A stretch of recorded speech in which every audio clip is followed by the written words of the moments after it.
talk to me more about this national perspective on, you're thinking about things from a very broad national perspective.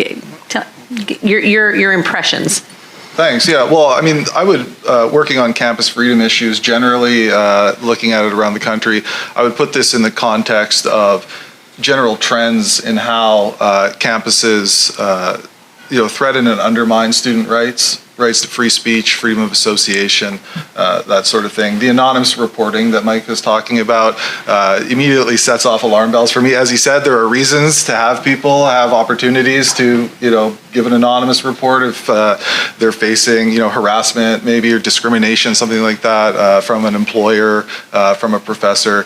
But what we've also seen go across campuses are these bias response teams, and they will encourage students to anonymously report what they call bias incidents.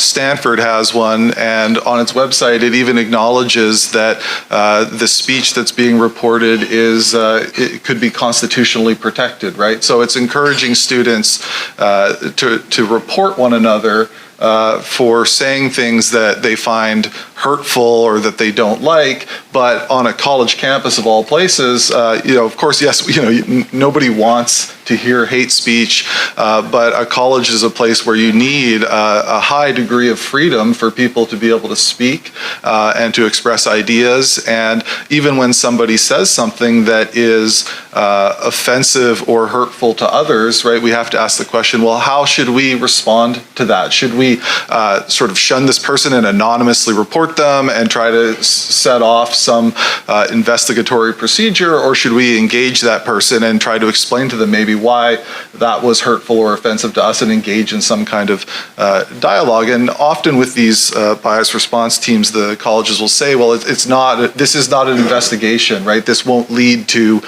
discipline or something like that. But then, of course, behind the scenes, the bureaucrats who are in charge of these things, they are in fact kind of investigating it, and of course everybody on campus will start to know what's going on, right? So there was a case at Stanford, recently where a couple of students got in trouble, and okay, they weren't being formally investigated, but there was an organized discussion of the event, I think in their dorm or something like that, and everyone knew who they were talking about, and that sort of thing.